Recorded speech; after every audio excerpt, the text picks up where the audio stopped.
Alléluia. Amen. Alors, est-ce qu'on peut faire encore cet exercice qu'on a l'habitude de faire? Saluons celui, celle qui est à côté de nous.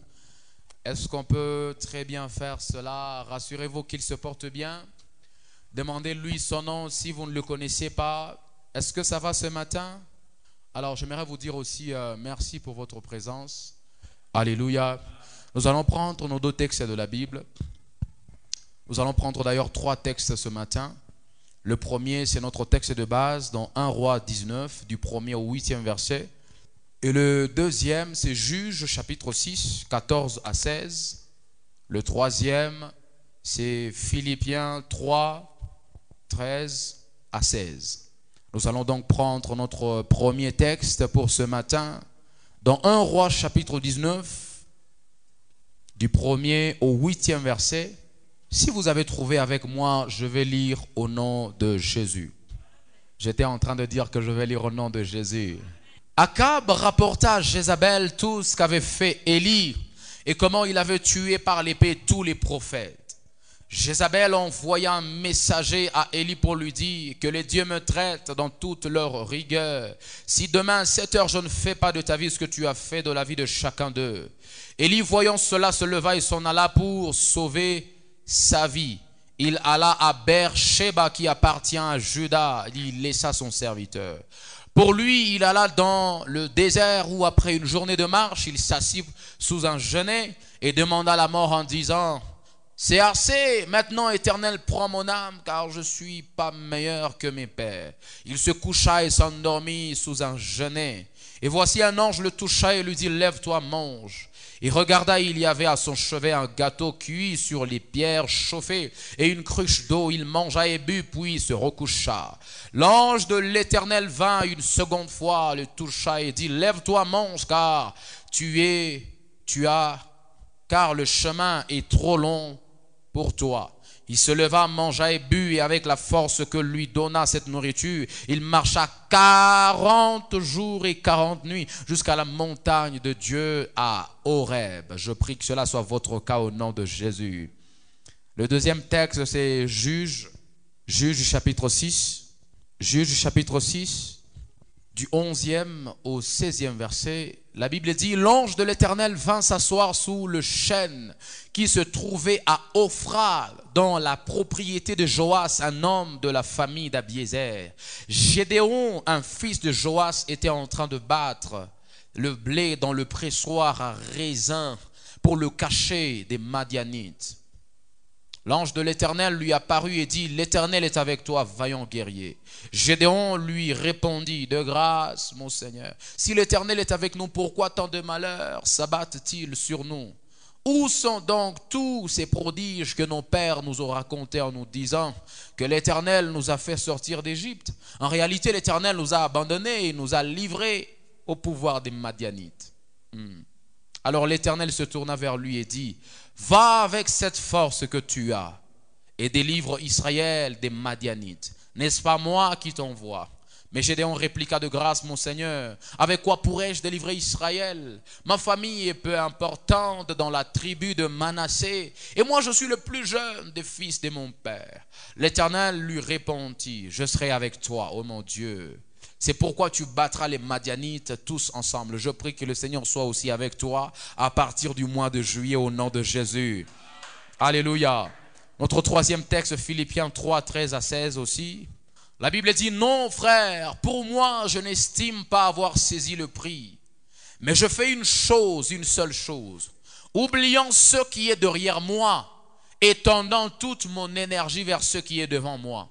Je poursuis ma course vers le but pour remporter le prix attaché à l'appel que Dieu nous a adressé du haut du ciel dans l'union avec Jésus-Christ. Nous tous qui sommes spirituellement adultes, c'est cette pensée qui doit nous diriger. Et si sur un point quelconque vous pensez différemment, Dieu vous éclairera aussi là-dessus. Seulement, au point où nous sommes parvenus, continuons à marcher ensemble dans la même direction. Est-ce qu'on peut acclamer la parole de Dieu pendant qu'on se remet ce matin? Alléluia. Alors frères et sœurs, vous ne pouvez pas imaginer quelle joie, Quelle reconnaissance, quelle gratitude à l'égard de notre Dieu j'ai ce matin, pendant que je vous parle, pour les 8 jours de séminaire, 8 jours de jeûne et aussi de prière. Le Seigneur en réalité s'est révélé à nous depuis les 8 jours, même si il n'a pas permis que nous soyons ensemble hier samedi. Mais c'est toute une semaine merveilleuse, frères et sœurs. Une semaine où nous avons été richement bénis par des prédications toute la semaine. Nous avons été par Dieu. Nous avons été fortifiés par Dieu. Nous avons été restaurés par Dieu. Nous avons été suffisamment outillés par Dieu afin de pouvoir aborder la deuxième moitié de l'année à partir déjà de la semaine que nous commençons aujourd'hui. Alléluia. Et j'ai ce grand privilège, bien-aimé, de vous donner cette petite pensée que le Seigneur m'a donnée en guise de conclusion de tout ce que j'étais en train de dire sur « Lève-toi et mange car tu dois faire un très long chemin ». Je me dois de reprendre certaines choses, frères et sœurs, pour vous ramener encore un peu dans le contexte où nous étions. Vous savez très bien que nous avons marché avec ce texte, frères et sœurs, dans 1 Roi, chapitre 19, du 1er au 8e verset. Nous avons en réalité marché avec tout le chapitre. Mais dans tout le chapitre, il y a une portion qui nous a principalement intéressés, celle qui va du 1er verset au 8e verset. Cette portion parle de l'histoire du prophète, le grand prophète Élie, frères et sœurs. Rendez-vous compte qu'à son époque, il était, je crois d'ailleurs, le meilleur et le plus grand de son époque en tant que prophète de l'Éternel. Parce que c'est lui par qui le Seigneur parlait plusieurs fois au peuple d'Israël. C'est lui à qui Dieu donnait plusieurs orientations sur le peuple d'Israël. C'est lui le prophète Élie, frères et sœurs, qui était comme le guide. C'était lui le porte-parole de Dieu sur le peuple d'Israël. Il a plusieurs fois orienté le roi. Il a plusieurs fois ramené le cœur des enfants d'Israël à Dieu.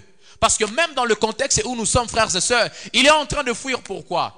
Parce qu'il vient de tuer des prophètes qui étaient en train de détourner le cœur des enfants d'Israël de Dieu.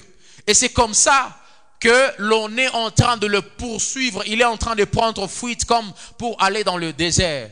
La Bible déclare que lorsqu'il arrive dans le désert, frères et sœurs, il y a quelque chose qui se passe. Il se dit fatigué. Il dit qu'il est fatigué de la vie. Il dit qu'il en a assez. Et il dit, Seigneur, je ne suis pas meilleur que mes pères. Je ne suis pas mieux. Je ne suis pas exceptionnel. Je ne suis pas extraordinaire par rapport à tous ceux qui m'ont précédé.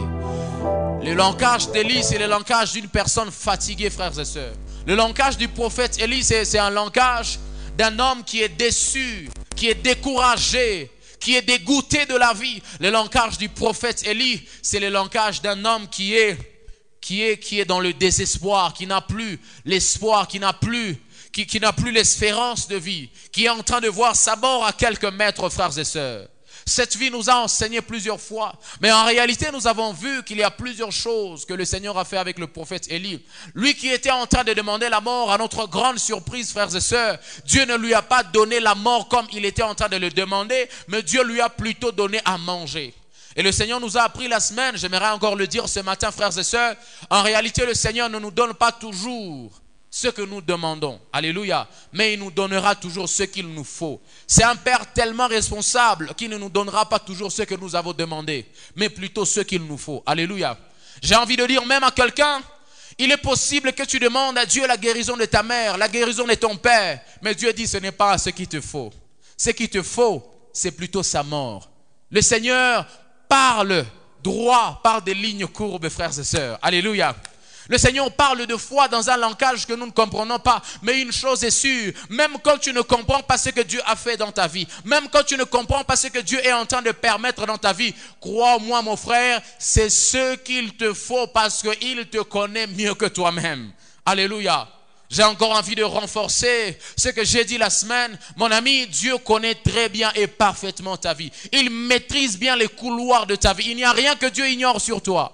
Il n'y a rien que Dieu ignore sur ta situation. Il n'y a rien que Dieu ignore sur ton problème. Il te connaît très bien. Et s'il te connaît très bien, rassure-toi que lorsqu'il vient vers toi, il ne te donnera pas ce qu'il ne te faut pas. Il te donnera ce qu'il te faut. Alléluia. Alléluia. C'est comme ça que la Bible dit... si votre père sur la terre ne peut pas vous donner la pierre lorsque vous lui demandez du pain, si votre père sur la terre ne peut pas vous donner un serpent lorsque vous lui demandez du poisson? À combien plus forte raison votre Père qui est dans le ciel? Alléluia. Si les hommes peuvent maîtriser nos besoins, si les hommes peuvent maîtriser nos problèmes, frères et sœurs, à combien plus forte raison notre Dieu qui nous a créés, notre Dieu qui sait pourquoi nous existons sur la terre. Je vais vous expliquer quelque chose. Est-ce que vous savez que c'est Dieu qui nous a créés sur terre? Est-ce que vous êtes d'accord avec moi? Si vous êtes d'accord avec moi que c'est Dieu qui nous a créés sur terre, c'est-à-dire que nous sommes son instrument, n'est-ce pas? Et si nous sommes l'instrument de Dieu, frères et sœurs, cela veut dire simplement que Dieu, en tant qu'une machine qu'il avait créée, nous aussi nous pouvons nous considérer comme une machine que Dieu avait créée sur terre. Frères et sœurs, nous sommes donc bien outillés. Nous avions été conçus par Dieu de façon à faire le travail pour lequel nous avions existé sur terre. Et c'est comme ça que si nous tombons en panne, frères et sœurs, il ne permettra pas que nous puissions demeurer en panne parce qu'il sait que nous sommes venus accomplir une mission sur terre. Alléluia. Voilà pourquoi tu dois être fort, mon ami. En réalité, tu n'es pas qu'un humain, tu es comme une machine que Dieu a créée sur terre pour venir accomplir une mission. Et lorsque quelqu'un envoie une machine quelque part, si c'est dans un champ pour cultiver, il ne peut pas permettre que cette machine demeure en panne parce que cette machine doit continuer à cultiver. Alléluia. Voilà pourquoi le Seigneur ne peut pas permettre que tu demeures dans les problèmes. Il ne peut pas permettre que tu demeures dans les soucis. Alléluia. Donnez-moi un bon amen, je vais continuer à prêcher ce matin. Et autre chose que vous devez savoir, frères et sœurs, c'est que la Bible dit que nous qui sommes enfants de Dieu, nous sommes le temple de Dieu et l'Esprit de Dieu habite en nous. Est-ce que je peux expliquer? Est-ce que je peux expliquer ce matin? Frères et sœurs, si la Bible dit que nous sommes le temple de Dieu et que l'Esprit de Dieu habite en nous, c'est-à-dire le temple de Dieu doit être assaini. Est-ce que vous savez qu'un jour Jésus s'est fâché du fait que les gens venaient de transformer son temple en un marché? Alléluia. Les gens, en d'autres termes, venaient de détourner sa mission. Ils venaient d'aller à côté de ce pourquoi il avait permis que le temple soit construit. Alléluia. Voilà aussi pourquoi, dans ta vie, toute maladie, tout problème, tout ce qui arrivera dans ta vie et qui détournera le plan de Dieu dans ta vie parce que tu es le temple de Dieu, là où Dieu doit habiter, là où l'Esprit de Dieu doit habiter, il se chargera toujours de le mettre en dehors. Et quand Dieu le met en dehors, rassure-toi, ce jour-là, Jésus n'était pas en train de rire, il était fâché, il avait une figure furieuse parce qu'il ne voulait pas s'amuser ce jour-là. J'aimerais annoncer à quelqu'un ce matin, l'Éternel ne s'amusera pas avec tes ennemis, l'Éternel ne s'amusera pas lorsqu'il sera en train de chasser le malheur dans ta vie. Il ne s'amusera pas parce que tu es le temple de Dieu et personne et rien n'a le droit de jouer en toi. Alléluia. Tu es le temple de Dieu et Dieu se rassurera toujours que tu es en bon état. Dieu se rassurera toujours que tu es en train de faire le travail pour lequel il a permis que tu puisses exister. Alléluia. Frères et sœurs, nous nous sommes exhortés au travers de plusieurs sous-thèmes. Le premier sous-thème au travers duquel nous nous sommes exhortés, frères et sœurs, toute la semaine, c'était le premier, n'arrête pas. Même si ça n'a pas réussi pour la première fois, n'arrête pas, mon ami. N'arrête pas de prier le Seigneur. N'arrête pas d'aller à l'église. Même si une fois, j'ai même envie d'aller loin. Même si une fois tu es allé, tu es tombé dans le mal, tu es tombé dans le péché. Mon ami, n'arrête pas de te sanctifier. N'arrête pas de te purifier. Parce que c'est là qu'il y a la solution. Même si tu es tombé, il n'est pas dit que quelqu'un qui tombe demeurera dans le trou, mon ami. Même si tu es tombé dans le trou, continue à rechercher la face de Dieu. Continue à rechercher la sanctification. Continue à rechercher la face de Dieu. Alléluia. N'arrête pas. Peu importe combien de fois ça a échoué.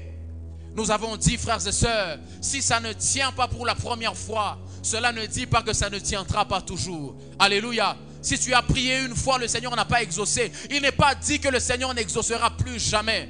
Alléluia. Voilà pourquoi tu dois continuer à prier, même si pour la première fois ça n'avait pas tenu, même si pour la première fois ça n'avait pas réussi. Nous avions vu l'histoire, frères et sœurs, de Naaman, qui nous a enseigné au travers de cette instruction que le prophète Élisée lui avait donnée. Il lui a dit, va te plonger 7 fois dans le Jourdain. 7 fois, frères et sœurs. Et nous avons vu pourquoi il avait dit 7 fois. Parce qu'en réalité, le chiffre 7 dans la Bible représente la perfection ou bien la plénitude. Et donc le prophète Élisée avait dit à Naaman, va te plonger dans le Jourdain Si tu vois que pour la première fois tu n'es pas guéri, rentre encore dans le Jourdain. Si tu vois que pour la deuxième fois tu n'es pas guéri, rentre encore dans le Jourdain. Si tu vois que pour la troisième fois tu n'es pas guéri, rentre encore dans le Jourdain. En d'autres termes, tu devais te plonger dans le Jourdain. Naaman devait se plonger dans le Jourdain jusqu'à ce qu'il puisse guérir, frères et sœurs. C'est pourquoi, frères et sœurs, même si ça ne tient pas pour la première fois, tu n'as pas le droit d'arrêter, tu n'as pas le droit d'abandonner avant d'avoir atteint le résultat. Nous avons dit, frères et sœurs, que la seule façon d'échouer dans la vie, c'est d'abandonner avant d'avoir réussi. C'est la seule façon d'échouer. Même si on est en train de se moquer de toi, mon ami, si seulement tu continues à tenter, si seulement tu continues à essayer, j'ai envie de te dire que tu n'as pas échoué.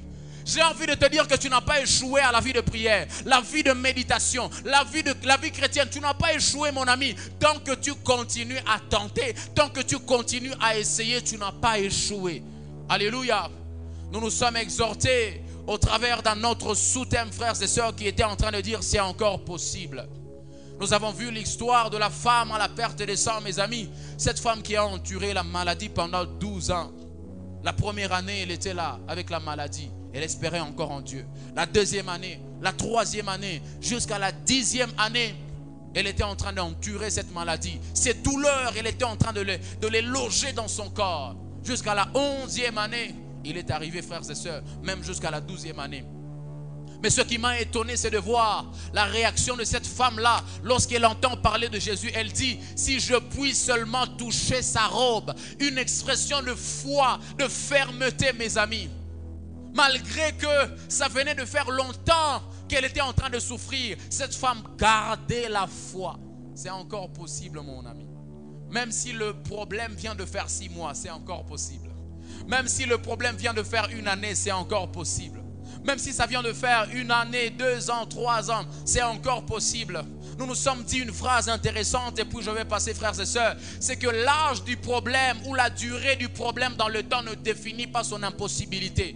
Il n'est pas dit que parce que ça vient de durer, c'est impossible déjà. Non, mon ami, l'âge du problème n'a jamais déterminé son impossibilité. La durée du problème dans le temps n'a jamais déterminé son impossibilité. Peu importe le temps pendant lequel tu viens d'endurer cette souffrance, peu importe le temps pendant lequel tu viens d'endurer cette déception tous les jours, mon ami, ce n'est pas impossible, c'est encore possible même pour toi. Alléluia. Alléluia. À notre thème, sous-thème de la semaine, c'était fortifie-toi et prends courage. Fortifie-toi et prends courage. L'Éternel a répété cette phrase, frères et sœurs, plus de 3 fois. Lorsqu'il était en train de parler à Josué qui devait succéder à Moïse, il lui dit, Josué, fortifie-toi et prends courage. Nous avons vu l'une des raisons pour lesquelles le Seigneur avait repris cette phrase-là plus de 3 fois. Il avait insisté sur ça. Et ce qui m'avait beaucoup intéressé, frères et sœurs, ce que je résous de vous dire encore ce matin, c'est que le Seigneur ne nous a jamais promis les choses faciles. Le Seigneur ne nous a jamais envoyés dans un monde facile, mes amis.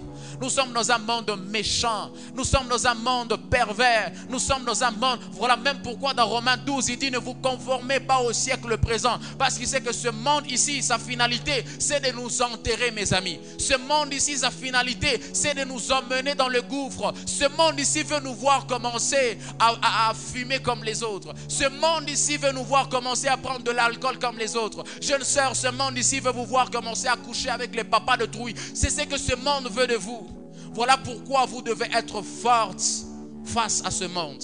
Voilà pourquoi vous devez être habile face à ce monde. Et nous avons vu que plusieurs fois, cela ne vient pas de Dieu, mais ça vient de nous. Alléluia.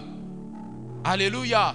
La grande partie des solutions que nous devons avoir dans la vie viendra de nous et non pas de Dieu, mes amis.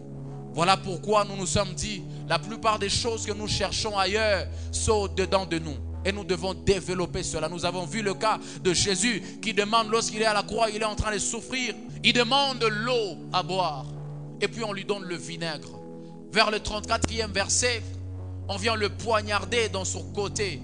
Et puis l'eau sort de lui. C'est-à-dire l'eau qu'il était en train de demander était au-dedans de lui. Alléluia. Les potentiels, nous les avons au-dedans de nous, mes amis. Les capacités, nous les avons dedans de nous. L'argent là que nous continuons à demander tous les jours. L'argent là même pour lequel nous avons donné notre corps un jour, inutilement. L'argent là même pour lequel nous avons insulté les gens. Nous avons négligé les gens. Nous avons dit que les gens ne nous sont pas venus en secours. Cet argent là, nous l'avons. Nous avons des capacités potentielles que nous-mêmes nous pouvons développer pour développer et garder cet argent là. Pour transformer cet argent. Alléluia. L'autre thème de la semaine, c'était Dieu dans les souffrances. Et nous avons vu combien Dieu ne nous abandonne pas dans les souffrances. Et quand il est en train de marcher avec nous dans les souffrances, il y a des choses qu'il continue à faire. Il y a des choses qu'il fait avec nous lorsqu'il est en train de marcher avec nous. Nous avons vu combien Dieu ne peut jamais permettre qu'un quelconque mal nous arrive lorsqu'il est en train de marcher avec nous. Et nous avons vu, frères et sœurs, que le malheur de Dieu n'a pas la même définition ou le même sens que celui du dictionnaire français. Alléluia. Parce que le malheur du dictionnaire français a comme finalité de tuer l'homme. Alors que le malheur qui vient de Dieu a comme finalité de le préparer à une gloire, de le préparer à des ouvertures dans la vie, de le préparer à des grandes responsabilités dans la vie. Alléluia. En réalité, lorsque le Seigneur fait passer quelqu'un dans le désert, ce n'est pas pour le tuer, mais c'est pour le préparer à entrer à Canaan. Oh mon Dieu, oh mon Dieu. Lorsque le Seigneur fait passer le peuple d'Israël dans le désert, le peuple était en train de crier, il était en train de dire à Moïse, mais pourquoi tu as choisi de venir nous tuer ici? Mes amis, Dieu n'a pas choisi d'aller vous tuer dans le désert. C'est plutôt pour vous préparer à entrer dans la grande gloire qui est en train de vous attendre dans la terre promise. Alléluia. C'est pourquoi j'aimerais exhorter quelqu'un, motiver quelqu'un à regarder, à commencer désormais à regarder les souffrances qui arrivent dans sa vie, dans une autre, avec un autre penchant. Quand les souffrances, les moments difficiles t'arrivent, mon ami, ne les considère pas comme une mort, ne les considère pas comme un malheur qui t'arrive, mais considère-les comme des opportunités pour te permettre à être plus fort, pour te permettre à être une femme de prière, pour te permettre à être un homme de prière, pour te permettre d'être un homme de méditation de la Bible. Alléluia. Vous savez, des fois, certaines douleurs, certaines souffrances nous arrivent pour nous amener à jeûner, pour nous amener à entrer en retraite, pour nous amener à chercher la face de Dieu. Ce n'est pas pour te tuer, c'est pour te rendre fort. Alléluia. Parce que quelqu'un a dit, ce qui ne te tue pas te rend plus fort. Alléluia. Ce qui ne te tue pas, mon ami, te rend plus fort. Voilà pourquoi Dieu ne peut choisir. Alors jamais choisir de te tuer tant que tu n'as pas accompli ce pourquoi tu as existé sur la terre. Alléluia. Il y a une phrase intéressante qui monte dans mon cœur en guise de récapitulation. Frères et sœurs, c'est que si Dieu choisit de laisser un homme en vie alors qu'il le voit souffrir, si Dieu choisit de laisser un homme, une femme en vie alors qu'il est en train de voir qu'il souffre, il est en train de pleurer plusieurs fois dans sa chambre, c'est qu'il a encore une histoire à écrire avec lui. Dieu ne peut jamais te laisser en vie, en vain, alors qu'il est en train de voir que tu souffres. Il ne peut pas, mon ami.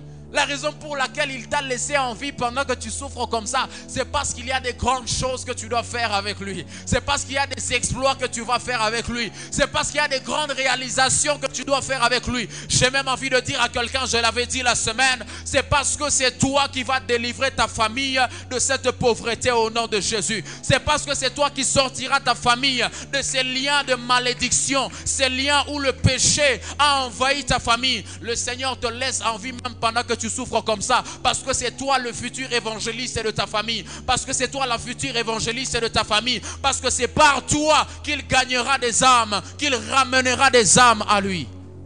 Alléluia. Hier nous sommes exhortés avant-hier sur de Saul à Paul.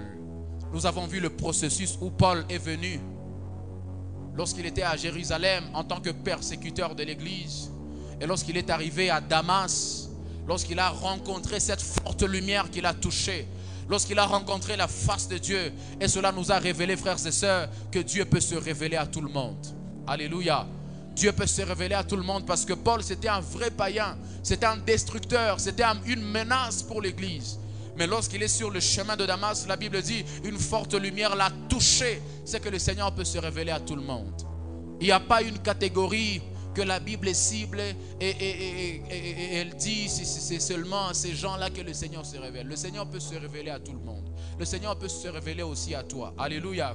S'il s'est révélé à d'autres avant, à certains avant, il peut aussi se révéler à toi au nom de Jésus. Alléluia. Nous avons vu combien le Seigneur peut nous relever tous. Permettez-moi, frères et sœurs, pendant les quelques minutes que nous avons, de vous parler de cette petite pensée que le Seigneur m'a communiquée, qu'il m'a donnée en guise de conclusion de tout ce que nous nous sommes dit. Pardonnez-moi parce que je n'ai pas le temps de reprendre tout ce qu'on a dit toute la semaine. On a fait 6 bons jours dans la présence de Dieu et je n'ai pas tout le temps de reprendre tout ce qu'on a dit la semaine. Mes frères et sœurs, souvenez-vous que le dimanche et même au courant de la semaine, je vous avais dit que quand je priais pour ce programme depuis samedi antérieur, le Seigneur m'avait donné une phrase, il m'avait donné nouveau départ, nouvel élan. Et c'est ça notre sous-thème de ce matin. Alléluia. Nouveau départ, nouvel élan. Avec tout espoir, avec toute confiance que le Seigneur vous a fortifié, avec tout espoir, avec toute foi que le Seigneur vous a rendu plus fort qu'avant, avec toute confiance que le Seigneur vous a rendu plus déterminé qu'avant. Ayant cette foi, frères et sœurs, que le Seigneur vous a consolé, que le Seigneur a pansé le cœur brisé, que le Seigneur vous a consolé, il a pansé ces blessures, ces plaies que vous aviez dans votre cœur. Permettez-moi de vous parler du nouveau départ et d'un nouvel élan. Alors ce matin, la question que j'ai pour nous ce matin, c'est qu'est-ce qu'un nouveau départ? Je vais essayer de vous donner certaines choses au sujet d'un nouveau départ. Lorsque nous parlons du nouveau départ, lorsque nous parlons d'un nouveau départ, qu'est-ce que ça veut pratiquement dire? La première chose qu'un nouveau départ veut dire, c'est une nouvelle page à écrire. Alléluia. Un nouveau départ, frères et sœurs, une nouvelle page à écrire. Je suis en train de parler à quelqu'un qui était fatigué et qui était en train de vouloir mettre fin complètement à sa vie, qui était en train de vouloir mettre complètement fin à son histoire, qui était en train de dire: Seigneur, moi j'arrête d'aimer les hommes. Seigneur, moi j'arrête de travailler en ville. Seigneur, moi j'arrête d'évangéliser ces gens-là. Seigneur, moi j'arrête de chanter. Toi qui étais en train de vouloir mettre fin à ce que Dieu avait commencé en toi, j'ai envie de te dire que tu dois prendre un nouveau départ. Et un nouveau départ, c'est une nouvelle page. Tu dois tourner de page, mon ami. Tu dois tourner cette page de douleur. Tu dois tourner cette page de lamentation et prendre une nouvelle page. Alléluia. Et une chose que j'ai envie de dire ce matin, frères et sœurs, lorsqu'on passe à une autre page, cela veut dire qu'on vient de laisser certaines choses derrière soi. Alléluia. Qui parle d'une nouvelle page, c'est qu'il y a des pages précédentes. C'est qu'il y a des pages qui sont passées avant. Voilà pourquoi j'ai envie de dire: oublie les peines du passé, oublie les douleurs du passé, oublie les souffrances du passé et concentre-toi désormais sur ce que Dieu commence à faire avec toi dans la deuxième moitié de l'année 2024. Alléluia. Parce que la nouvelle page s'écrit avec des nouvelles choses. Vous savez, lorsque quelqu'un est en train de lire un ouvrage, lorsqu'il est en train de lire un livre, passer à une autre page signifie croire que les choses qui viennent à la page suivante ne sont pas à la page précédente. Est-ce que je peux avancer ce matin? Alléluia. Lorsqu'on passe à une autre page, frères et sœurs, pour ceux qui lisent les syllabus, pour ceux qui lisent les livres, pour ceux qui lisent même les cahiers, c'est croire que ce que je vais voir à la page suivante est différent de ce que j'ai vécu dans le passé. Alléluia. Autre chose, lorsqu'on passe à une page suivante, c'est qu'on croit que ce qui est à la page suivante est tout nouveau et au-delà de ce que l'on a vu précédemment. Alléluia. Voilà pourquoi j'aimerais annoncer à quelqu'un: ce que tu vas voir avec Dieu à partir du mois de juillet est tout différent de ce que tu as vécu dans le passé au nom de Jésus. Les douleurs là ont pris fin au nom de Jésus. Les malheurs, les souffrances, les larmes que tu as fait couler dans ta chambre ont pris fin au nom de Jésus. Tu es passé à une nouvelle page. Tu es passé à de nouvelles choses. Tu es passé à de nouvelles choses. Tu es passé à de nouvelles choses. Et j'ai même envie d'aller trop loin. Si tu crois que tu es passé à une nouvelle page, c'est que les choses que Dieu va faire désormais avec toi sont plus grandes et plus intéressantes que celles que tu as vues avant. Alléluia. Voilà pourquoi je prie dans le nom de Jésus que le Seigneur fasse de toi de plus grandes choses que celles qu'il a faites avec toi avant. Si tu pleurais avant, que le Seigneur essuie ces larmes-là et que ces larmes-là soient converties en joie et en cris de joie et d'allégresse au nom de Jésus. Alléluia. Lorsque quelqu'un tourne la page, c'est qu'il a la foi que ce que je vais voir là-bas n'existe pas ici ou d'où je viens. Lorsque quelqu'un tourne la page, c'est qu'il croit que ce que je vais voir après va plus m'aider que ce que je viens de voir avant. Alléluia. Et c'est la raison même pour laquelle on tourne la page. Et je prie dans le nom de Jésus que ce que tu vas voir avec Dieu à partir du mois de juillet puisse plus t'aider que ce que tu as vécu dans le passé au nom de Jésus.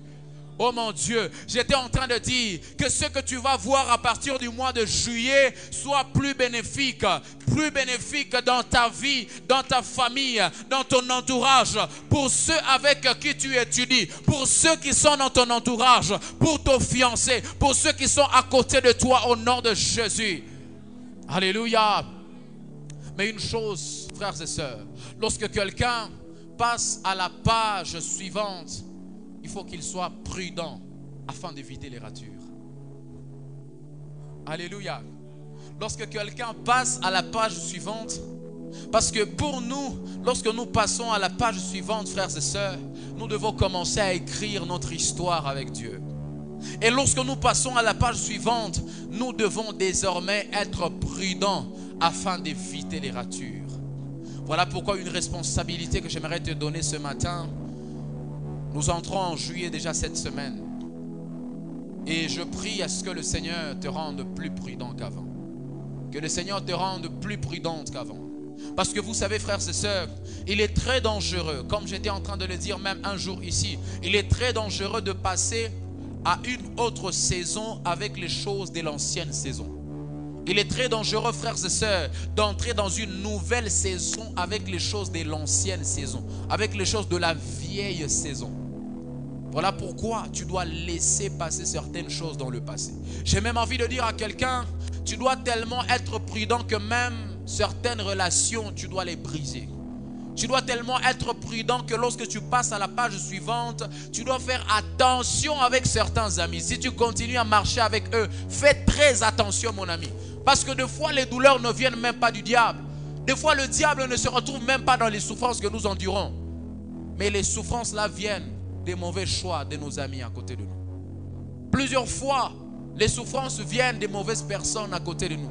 Plusieurs fois, les souffrances viennent des mauvaises choses que nous-mêmes nous faisons. Les mauvaises décisions que nous-mêmes nous prenons, frères et sœurs. Voilà pourquoi tu dois aussi faire attention aux paroles que tu diras à partir du mois de juillet. Tu dois faire attention aux décisions que tu prendras à partir du mois de juillet. Alléluia. La deuxième chose que veut dire un nouveau départ. Un nouveau départ, c'est le temps qui vient après la tempête. Ou bien le désespoir, ou bien la déception, ou bien le brisement. Alléluia. Le nouveau départ ou un nouveau départ, c'est ce temps-là qui vient après la tempête. Ce temps-là qui vient après la déception. Ce temps-là qui vient après le désespoir. Comme j'étais en train de le dire, j'ai foi que le Seigneur t'a fortifié. J'ai foi que le Seigneur t'a encouragé, il t'a réanimé, il t'a relevé cette semaine. Mais mon ami, j'ai envie de te dire que après ce temps-là, il te faut deux petites choses. Tu dois avoir des leçons à partir de ce que tu as vécu dans le passé. Alléluia.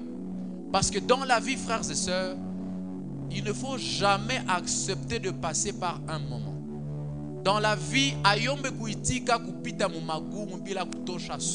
mon ami, il ne faut jamais accepter ça dans la vie. Parce que dans tout ce qui t'arrive, dans tout ce qui t'arrivera, il y aura toujours une leçon de Dieu. Il y aura toujours une école. Il y aura toujours des leçons que Dieu voudra te donner. Voilà pourquoi lorsque nous passons à la deuxième moitié de l'année, au-delà des choses que Dieu va faire avec toi, au-delà des grands exploits que tu vas faire avec Dieu, mon ami, j'ai envie de te demander, tiens bien les leçons que tu as prises dans ce que tu as vécu dans le passé. Alléluia. C'est ma mère qui me dit toujours, dans tout ce qui t'arrive dans la vie, il faut toujours tirer une leçon. Il y a des choses que tu dois éviter toi-même. Il y a des gens que tu dois arrêter de fréquenter. Il y a des milieux que tu dois arrêter de fréquenter. Il y a des choses que tu dois arrêter de faire. Il y a des choses que tu dois arrêter de toucher. Dans la vie, si tu n'as pas de leçon dans ce qui t'arrive, c'est que tu es un homme malheureux. Alléluia. La deuxième chose, ce sont des précautions. Lorsque tu as pris des leçons dans ce qui t'est arrivé avant, lorsque tu as pris des leçons dans le malheur qui t'est arrivé, dans les moments difficiles qui t'est arrivé, qui te sont arrivés, dans les déceptions qui te sont arrivées, il te faut prendre des précautions. Désormais, je vais donner mon cœur à quelqu'un de comme ça, de comme ça et de comme ça. Désormais, je vais prier comme ça et comme ça. Désormais, je vais parler aux gens à partir de ce mois ici comme ça et comme ça. Désormais, je vais prendre un programme à partir de telle heure et de telle heure. Parce que si tu prends seulement des leçons sans prendre des précautions, tu es comme quelqu'un qui est conscient de son problème mais qui ne veut pas chercher la solution à son problème. Alléluia. Alléluia. Un nouveau départ, c'est ce temps-là après la tempête. Ce temps-là après les moments difficiles. Mais lorsque tu passes par ce temps-là, mon ami, tu dois être conscient de ce que tu dois faire afin d'éviter cela. Alléluia. Tu dois savoir ce que tu es censé faire pour éviter ce que tu as connu dans le passé. Les déceptions, tu les as connues. On t'a brisé le cœur plusieurs fois. Tu es un monsieur, tu es une femme. On t'a déçu dans les relations amoureuses. On t'a déçu, je ne sais pas, à l'école. On t'a déçu, je ne sais pas, à la maison. Je ne sais pas dans quoi. Tu as travaillé avec certains collaborateurs au travail. Tu leur as donné ton argent. Mon ami, prends des précautions. Il ne faut pas être tellement bon dans la vie que ta bonté dépasse même celle de Dieu. Alléluia. Parce que Dieu lui-même a évité certaines personnes. Lui-même, après les leçons qu'il avait eues dans le passé, là, il a évité certaines personnes. Il a évité de marcher avec certaines personnes. Alléluia. C'est pourquoi tu dois aussi apprendre à prendre des précautions dans la vie. Lorsqu'on entre dans une nouvelle saison, la question c'est: est-ce que tu as commencé à prendre de nouveaux engagements? Est-ce que tu as commencé à prendre de nouvelles mesures? Est-ce que tu as commencé à prendre de nouvelles décisions? Désormais, je dirais oui que lorsque il y a ceci et il y a cela. Désormais, je ferai ceci que lorsque je suis à tel point et à tel point. Peut-être même que tu as failli connaître la faillite dans ton entreprise, dans ta boutique, dans ce que tu fais, parce que toi-même tu gères mal l'argent. Et si tu dois entrer dans un nouveau départ, si tu dois prendre un nouveau départ, mon ami, tu dois prendre de nouvelles précautions. Tu dois prendre de nouvelles mesures. Tu dois prendre de nouvelles décisions. Désormais, je sortirai de l'argent de ma caisse que lorsqu'il y a ceci, que lorsqu'il y a ceci et que lorsqu'il y a cela. Tu dois apprendre à prendre des précautions. Alléluia. Un nouveau départ, c'est le temps qui vient après le désert. Et le désert ici, c'est comme lieu de révélation. Le prophète Élie, lorsqu'il est plongé là-bas, l'ange est venu, lui a donné à manger. Lorsqu'il a bu, la Bible dit qu'il a eu une force de cette nourriture-là. Et il a marché 40 jours et 40 nuits. C'est-à-dire, après le désert, il y a une autre histoire que Dieu a continué à écrire avec le prophète Élie. Alléluia. Et ce temps-là, après la révélation, ce temps-là où Dieu se révèle à toi, c'est toute la semaine ici. Je sais que le Seigneur t'a parlé toute la semaine. Je sais que le Seigneur s'est révélé à toi de tous les enseignements, de toutes les prédications que j'ai données ici toute la semaine pendant les 6 jours. Aujourd'hui, nous sommes le 7e jour. Je sais que le Seigneur t'a parlé. Je sais que le Seigneur s'est révélé à toi. Je sais que le Seigneur a localisé ton problème. Je sais que le Seigneur a parlé de ton cas. Mais, mon ami, ce temps-là, après le désert, ce temps-là, après la révélation, tu dois apprendre à bien le gérer. Alléluia. Tu dois apprendre à bien gérer cela. Tu dois être conscient que ça, c'est une autre vie que tu commences à mener. Ça, c'est une nouvelle histoire que tu commences à écrire avec Dieu. Le nouveau départ, c'est ce temps-là après la révélation. Et donc, pour nous, c'est déjà à partir du mois de juillet. Parce que nous avons passé ce temps-là dans le désert. Nous avons passé ce temps-là, nous nous sommes retirés dans la face de Dieu. Nous avons cherché la révélation de Dieu. Et nous passons, bien-aimés dans le Seigneur, dans la nouvelle saison. Nous sommes en train de passer, nous sommes dans la traversée ce dimanche. Maintenant, la question c'est, que doit-on faire pour prendre un nouveau départ? Quelles sont les choses qu'il faut faire afin de prendre un nouveau départ, frères et sœurs? La première des choses, c'est qu'il faut appliquer toute la révélation de Dieu reçu au désert. Alléluia. Wakati yenye unapita mujangwa, quand tu as vu Dieu, wakati yenye Mungu amejifunua kwako, quand tu as vu la face de Dieu, quand le Seigneur t'a parlé comme pour nous, il nous a parlé toute la semaine, quand tu passes de l'autre côté, tu dois faire ce que Dieu t'a dit pendant que tu étais dans le désert. Tu dois faire ce qu'il t'a dit quand il était en train de se révéler à toi là-bas. Voilà pourquoi lorsque Élie est sorti de là, il n'est pas allé n'importe où, frères et sœurs. La Bible dit qu'il est allé se cacher quelque part dans une grotte où l'ange vient encore. Dieu vient encore et lui dit, va à la montagne de Horeb. Alléluia. À la montagne de Dieu. Il n'est pas allé n'importe où. Il n'est pas allé faire n'importe quoi. Voilà pourquoi, frères et sœurs, toi qui as été ici toute la semaine, et toi qui viens même d'être là ce matin, il y a certaines choses que je viens de dire, même si je n'ai pas été capable de dire tout. Mon ami, tu dois faire désormais ce que Dieu nous a dit toute la semaine. On doit mettre cela en application, mes amis. Si nous voulons bien marcher dans la suite, si nous voulons avoir une suite glorieuse, à partir du mois de juillet jusqu'à décembre, frères et sœurs, nous devons faire ce que Dieu nous a demandé, ce que Dieu nous a dit à partir du dimanche passé. Alléluia. Appliquer tout ce que Dieu t'a dit dans le désert. Je sais qu'au-delà de ce que j'ai dit, comme message, prédication, le Seigneur était en train de te parler personnellement quand tu priais à la maison. Il y a des messages que moi personnellement je recevais à part les temps d'ensemble qu'on avait ici. Je les partageais même à certains ici. Et je sais aussi que le Seigneur t'a parlé personnellement. À part tout le temps qu'on a eu ensemble ici, pendant qu'on priait, je sais que le Seigneur s'est révélé à toi. Et j'aimerais te demander de faire ce que Dieu t'a dit. Regarde un peu ton voisin, dis-lui voisin. Dis-le-lui encore bien voisin. Fais ce que Dieu t'a dit. Fais ce que Dieu t'a dit. Tu as écouté le Seigneur pendant 6 jours. Tu as entendu Dieu. Il s'est révélé à toi pendant 6 jours. Fanya yenyalikuambia. Alléluia. Fais ce que Dieu t'a dit. Lorsque nous entrons dans la nouvelle saison, lorsque nous entrons dans la deuxième partie de l'année, fais ce que Dieu t'a dit. Alléluia. La deuxième chose qu'il faut faire, lorsqu'on veut prendre un nouveau départ, lorsqu'on veut avoir un nouvel élan, il faut trouver un temps de méditation personnelle sur sa propre vie, frères et sœurs. Un temps de se reconnaître. Je vais rentrer tout à l'heure sur l'histoire de Gédéon que nous avons lu. Mais si nous voulons prendre un nouveau départ, frères et sœurs, nous devons rentrer en nous-mêmes.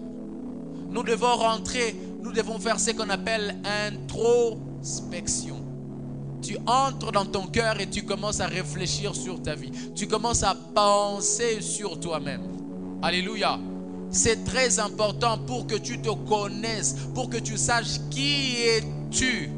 Vous savez, il y a une révélation que le Seigneur m'a donnée hier après. C'était pendant un temps de méditation. J'ai longtemps médité. Je ne lisais pas, j'ai médité. Parce que la méditation ne se fait pas seulement avec la Bible. J'étais en train de méditer. Et puis le Seigneur m'a donné une révélation. Il m'a dit, dans la vie, très souvent, la faiblesse de l'homme, c'est ce qu'il aime le plus. Et le diable le cherche toujours dans cela. Dans ce qu'il aime le plus. Alléluia. Et donc si l'homme doit être capable de résister au diable comme la Bible nous le demande, il doit être conscient de ce qu'il aime le plus. C'est pourquoi il est même prêt à dire je ne vais pas aller au culte aujourd'hui. C'est pourquoi il est même prêt à dire j'arrête de chanter pour Dieu. C'est pourquoi il peut même dire je ne vais même pas jeûner aujourd'hui. Il peut s'agir du manger, de la nourriture. Tu peux être quelqu'un qui aime trop la nourriture que tout. Tu aimes plus les habits que tout. Tu aimes plus t'habiller que tout. Tu aimes plus te balader, faire des visites un peu partout dans ta famille, de tes amis. Tu aimes cela plus que tout. Et crois-moi, c'est ça ta faiblesse. Et il faut croire que c'est là où le diable te cherchera. En fait, vous savez pourquoi le diable ne nous cherche pas là où nous sommes forts? Parce que la Bible dit que nous, lorsque nous résistons au diable, il fuit. C'est-à-dire le diable, lui, sait que nous sommes plus forts que lui lorsque nous sommes en Christ. C'est comme ça qu'il ne nous cherche pas là où nous sommes forts. Parce qu'il sait que là où nous sommes forts, il ne peut pas nous avoir. Il ne nous cherche que là où nous sommes faibles. Alléluia. C'est pourquoi il faut faire très attention sur les choses là que vous aimez plus que tout, mes amis. Et ça, c'est la connaissance de soi. Vous devez vous connaître. Vous devez savoir que moi, j'aime plus manger que tout. Et même lorsque vous savez que vous aimez plus manger que tout, ou bien peut-être que vous ne savez, vous n'aimez pas trop le manger plus que tout, vous devez savoir la nourriture, laquelle des nourritures vous aimez les plus. Parce que chaque fois que vous jeûnez et vous rencontrez ce genre de nourriture-là, vous devez fuir, vous devez aller loin pour que le diable ne puisse pas vous avoir.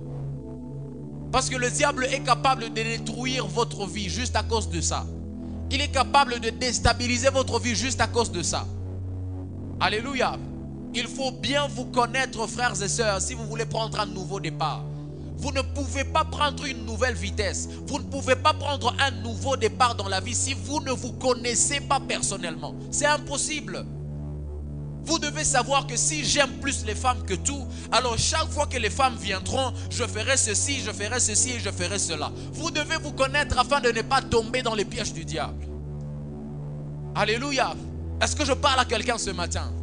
Vous devez savoir que si moi j'aime plus les conversations, vraiment moi je ne sais pas supporter rester en train de prier alors que mes amis sont en train de parler. Si moi j'aime plus ça que tout, alors je dois faire beaucoup attention lorsque mes amis commencent, lorsque mes amis engagent une discussion, alors que je suis là, j'ai un temps de prière.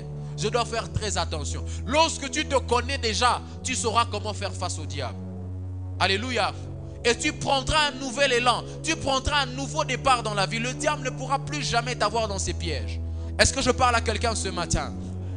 Frères et sœurs, la troisième chose pour prendre un nouveau départ dans la vie, vous qui étiez faibles avant, pour être plus fort qu'à partir, pour être plus fort que jamais, il faut prendre aussi des nouvelles dispositions. Alléluia. Il faut prendre des nouvelles dispositions. Mais vous devez savoir une chose. Si quelqu'un doit prendre des nouvelles dispositions, c'est qu'il est d'abord conscient des anciennes dispositions. Maintenant la question c'est, est-ce que tu connais les dispositions sur base desquelles toi tu marchais? Ou bien tu marchais seulement comme ça? Ce qui arrive, c'est ce que tu fais. Ce qu'on te présente, c'est ce que tu prends. Ce qu'on te propose, c'est ce que tu adoptes. Mes amis, dans la vie, il ne faut jamais vivre comme ça. Il ne faut jamais vivre sans principe dans la vie. Il ne faut jamais vivre sans principe dans la vie. Vous aurez des sérieux problèmes si dans la vie, vous vivez sans principe. Si dans la vie, les gens ne savent pas que vous ne touchez pas à ça. Si les gens dans la vie ne savent pas qu'à telle heure, vous ne répondez pas aux messages sur WhatsApp. Si les gens dans la vie, vos collaborateurs là ne savent pas que lui, quand on a commencé à parler de ça, il ne parle pas. Il se retire d'ailleurs très souvent. Si vos amis ne savent pas ça, vous aurez des problèmes à évoluer dans la vie. J'aimerais qu'à partir du mois de juillet, vous preniez des nouvelles dispositions. Que vous preniez des nouvelles décisions, des nouveaux principes dans la vie, frères et sœurs. Parce qu'il est impossible de mener une vie avec une nouvelle vitesse. Il est impossible, frères et sœurs, d'être plus fort qu'avant sans prendre des nouvelles dispositions. Alléluia. Parce que lorsque vous regardez même à l'histoire du prophète Élie, frères et sœurs, cet homme-là, ce jour-là, lorsqu'il s'est relevé, imaginez, il venait de dire qu'il a besoin de l'amant et il s'était endormi sous le chêne. Qu'est-ce qui l'avait animé pour sortir de là et continuer à marcher pendant 40 jours et 40 nuits? La preuve qu'il avait pris des nouvelles dispositions. Ça, c'est une preuve qu'il avait pris des nouveaux principes de la vie. C'est-à-dire qu'après avoir été relevé par Dieu, après avoir été fortifié par Dieu, il a dit: désormais je marcherai, désormais je ferai ceci, désormais je ne mourrai pas, désormais je vais aller comme ça, désormais je vais marcher jour et nuit, désormais je vais faire ceci. Il a pris des nouvelles dispositions. Alléluia. Autre chose, pour prendre un nouveau départ, il faut arrêter de se demander comment ça va être pour la suite, mais compter en Dieu seul, compter sur Dieu seul. Alléluia. Il faut arrêter de se demander comment ça va être dans la suite. C'est la raison même pour laquelle je vous ai choisi le texte de Gédéon, le vaillant guerrier. Frères et sœurs, vous savez, plusieurs fois dans la vie, on n'a pas su avancer.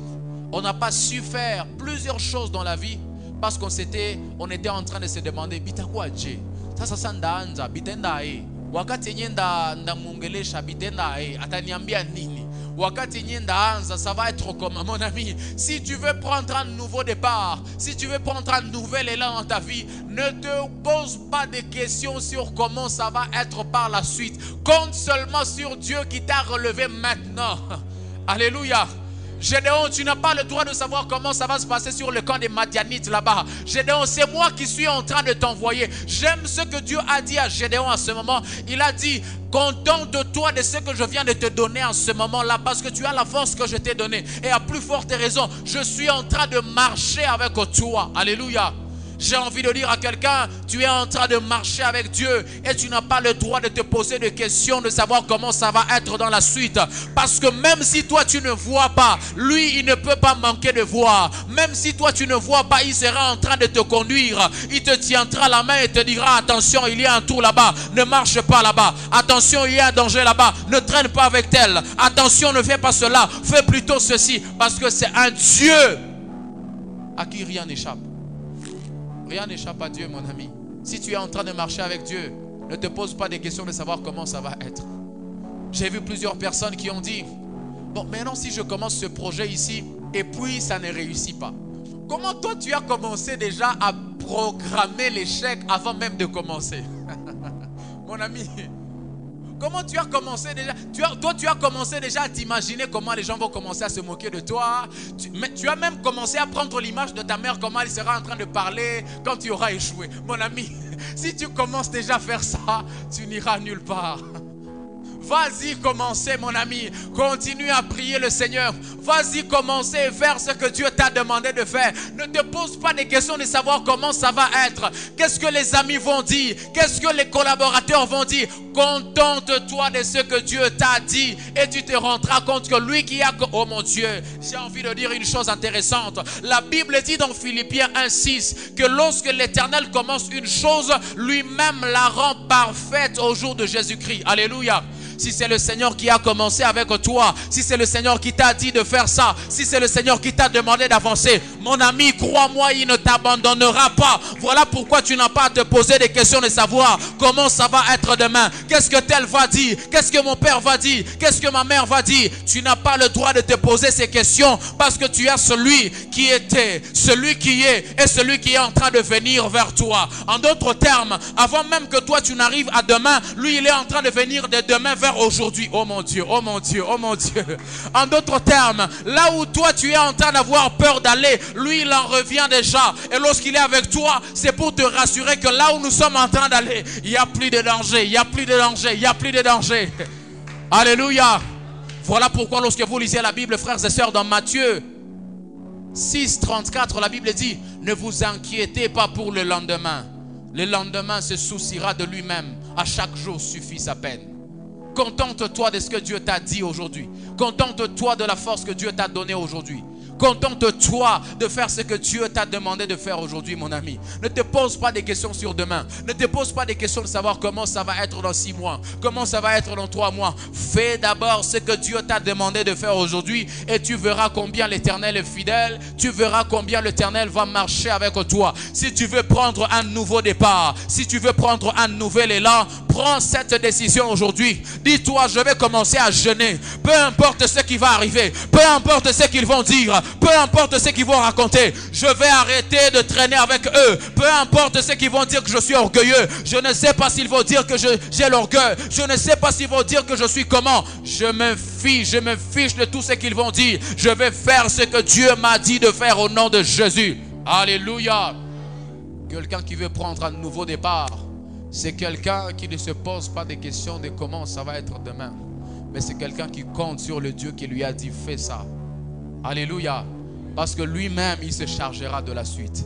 Quand tu, oh mon Dieu, il y a un homme de Dieu qui a dit, quand toi tu fais le premier pas, Dieu fait les 9 autres. Alléluia. Toi fais seulement le premier pas, mon ami. Commence seulement. Vas-y seulement. Tu vas voir comment ça va couler. Tu vas voir comment ça va venir. Commence à prier seulement. Il y a quelqu'un qui était en train de dire, mais ça va être comment? Si je commence à prier, est-ce que je saurai tenir? Si je donne ma vie à Christ, est-ce que ça va tenir? Fais seulement le premier pas et tu vas voir que la suite ne sera plus ton problème. La suite sera le problème de Dieu. Ce sera l'affaire de Dieu. Lui-même lui-même va s'arranger. Je ne sais pas par qui il passera, je ne sais pas par quoi il passera, mais lui-même se chargera seulement d'apporter la solution là où il y avait le problème au nom de Jésus. Mais une chose que j'aime avec Dieu, frères et sœurs, c'est que Dieu est capable d'utiliser tout dans la vie pour faire concourir cela au bien de ceux qui l'aiment. Alléluia. Voilà pourquoi tu n'as même pas à te poser des questions de dire non, je suis dans une famille païenne. Qu'est-ce qu'ils vont dire? Comment je vais commencer à faire ceci? La Bible déclare dans Romains 8, 28, car l'Éternel fait concourir toutes choses bonnes en son temps. Est-ce que tu n'as jamais appris que ceux qui étaient en train de décourager Bartimée, quand il était en train de crier vers Dieu, ce sont les mêmes à qui Dieu avait demandé de l'encourager afin de pouvoir venir vers lui? Je suis en train de dire à quelqu'un, pendant que toi tu avances, pendant que toi tu fais ce que Dieu te dit, il se chargera d'arranger. Même les personnes qui se moquaient de toi, même les païens, je ne sais pas qu'est-ce que Dieu va faire pour convaincre même quelqu'un qui n'a jamais été à l'église, même quelqu'un qui est païen, pour te donner l'argent. Alléluia. Fais seulement ce que Dieu t'a demandé de faire. C'est ça un nouveau départ, mon ami. C'est ça un nouvel élan, mon ami. Si tu veux aller loin avec Dieu, décide-toi de le faire à partir de ce mois de juillet. Alléluia. Est-ce qu'il y a quelqu'un ce matin qui peut dire, je vais désormais commencer à jeûner, je vais désormais commencer à prier, je vais désormais commencer à lire ma Bible, je vais désormais commencer à aider les autres, je vais désormais commencer à me consacrer pour Dieu, je vais désormais commencer à prendre des temps de méditation, d'étude de la Bible. Prends ce nouveau départ, prends ce nouvel élan. Mon ami, rentre dans les bonnes habitudes, rentre dans les bonnes habitudes. Le Seigneur t'a relevé pour commencer à faire effectivement cela. Le Seigneur t'a redonné la force pour commencer à faire effectivement cela. Est-ce qu'on peut se tenir debout pendant qu'on acclame la parole de Dieu, frères et sœurs?